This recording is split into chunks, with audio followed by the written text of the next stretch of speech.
ಇವತ್ತು ನನ್ನ sister delivery ಆಗಲಿಕ್ಕೆ ಹೋಗಿದ್ದಾಳೆ. ಸಿಸ್ಟರ್ ಅಂದರೆ ಕೋ ಸಿಸ್ಟರ್ ನನ್ನ ಹಸ್ಬೆಂಡಿನ ಬ್ರದರಿನ ವೈಫ್.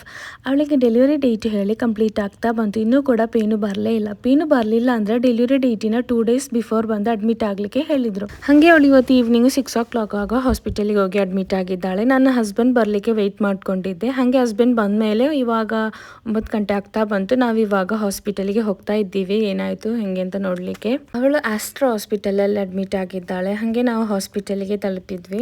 ಆಲ್ರೆಡಿ ಫ್ಯಾಮಿಲಿ ಮೆಂಬರ್ಸ್ ಎಲ್ಲರೂ ಬಂದು ಇಲ್ಲಿ ತಲುಪಿದ್ದಾರೆ.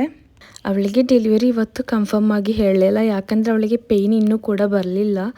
ಮತ್ತು ಡೇಟು ಕೂಡ ಆಯಿತು, ಪೇನು ಕೂಡ ಬರಲಿಲ್ಲ. ಹಾಗೆ ಏನಂತೇಳಿ ಗೊತ್ತಿಲ್ಲ. ಇಲ್ಲಿ 3rd ಫ್ಲೋರಲ್ಲಿ ಲೇಬರ್ ರೂಮ್ ಇರೋದು. ನಾವು ಹೋಗುವಾಗ ಒಮ್ಮೆ ಅವಳನ್ನು ನೋಡಲಿಕ್ಕೆ ಸಿಕ್ಕಿತ್ತು. ನಂತರ ಅವರು ಒಳಗೆ ಕರ್ಕೊಂಡು ಹೋಗಿದ್ರು.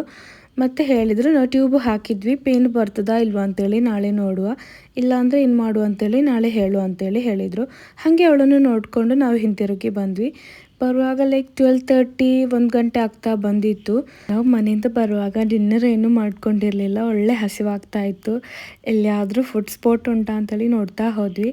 ಲೈಕ್ ಕೊನೆಗೆ ಒಂದು ತಟ್ಟುಕಡೆ ಥರ ಅಂತ ಒಂದು ರೆಸ್ಟೋರೆಂಟ್ ಸಿಕ್ಕಿತ್ತು. ಅಲ್ಲಿಂದ ಒಂದು ಪ್ಲೇಟ್ ಫುಡ್ ತಗೊಂಡು ನಾವಿಬ್ಬರು ಶೇರ್ ಮಾಡ್ಕೊಂಡಿದ್ವಿ.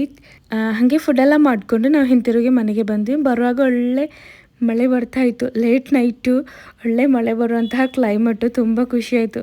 ತುಂಬ ಬ್ಯೂಟಿಫುಲ್ ಕೂಡ ಆಗಿತ್ತು ನೋಡಲಿಕ್ಕೆ. ಈ ನಾವು ವೀಡಿಯೋದಲ್ಲಿ ಸಾಂಗಲ್ಲೆಲ್ಲ ಕೇಳ್ತೇವಲ್ಲ, ಲೇಟ್ ನೈಟ್ ಲಾಂಗ್ ಡ್ರೈವಿಂಗ್, ಮಳೆ ಬರೋ ಕ್ಲೈಮೇಟು ಹಾಗೆ ಇತ್ತು.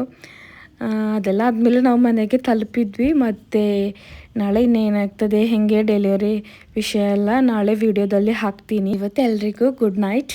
ಬಾಯ್ ಬಾಯ್.